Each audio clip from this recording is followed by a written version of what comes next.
Let's talk about endodontic treatment on 3 hypersensitive mandibular teeth that have been super sensitive for a long period of time. We've tried everything on these teeth. I'm sure you've had the same situation.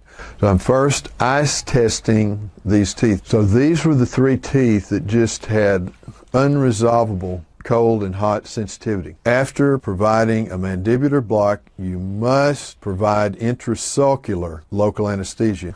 A 330 carbide burr for the access opening.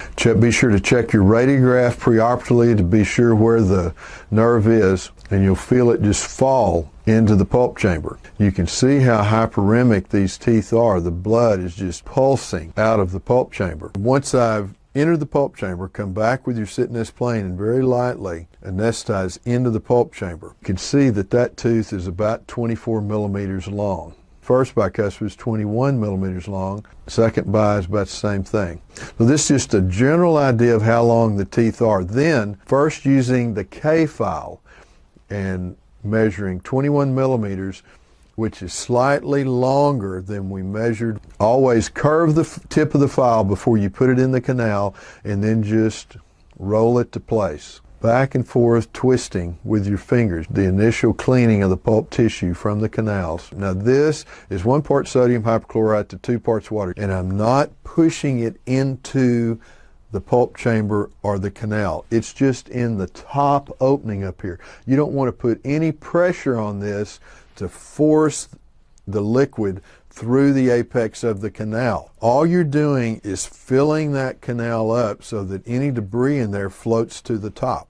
And this is the basilar apex locator, and you'd like it to measure 0.5 millimeters, 1/2 millimeter from the apex.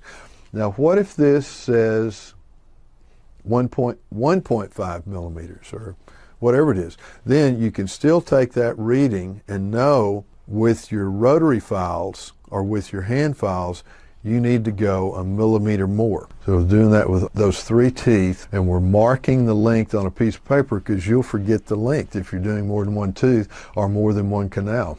So the cuspid was 22, the first bicuspid was 20, and the second bicuspid was 20. That's my working length. I'm going to irrigate again with the sodium hypochlorite and water. And the black file is the 40. It's the largest file in this sequence. I know I'm not going to go to length with this file. I'm just trying to open up the coronal part of the canal so that it will hold the sodium hypochlorite and water. This is called the crown down technique. You want to very lightly go down and then up.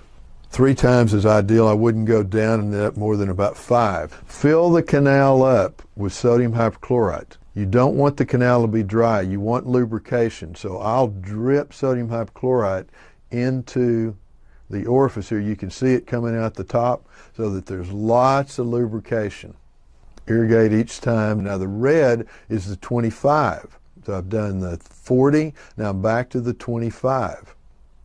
Okay, so I'm hopefully with the 25, I'm going to depth. This is still the 25. So hopefully with this, I go to depth. And then once I've done that, I irrigate out. Now I'm going back with my headstrom file. Now this has been very light pressure, and I'm going back with that headstrom file, and I'm cleaning the apical part of the canal to be sure all that debris is gone. Just in case a file separated, it's going to be okay.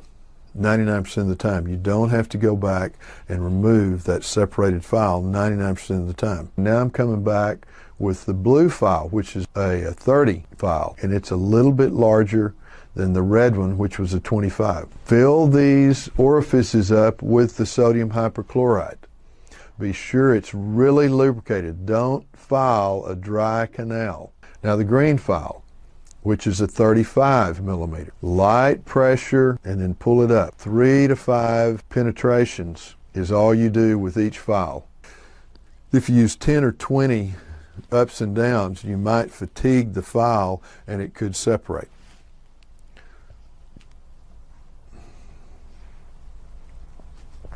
Now back to the black file. Now it will go to place. It's a wonderful system. I mean, this is a revolutionary system. Then I'm going to irrigate everything out. Then I'm going to irrigate them with local anesthetic. So I'm measuring the cones. Now these should seat with just a little tug at the bottom. We're going to rinse it again, then come back with local anesthetic in a 30 gauge syringe. These are just paper points, and I use 2 per tooth. Be sure it's dry. I'm squirting the BC sealer into each of the canals.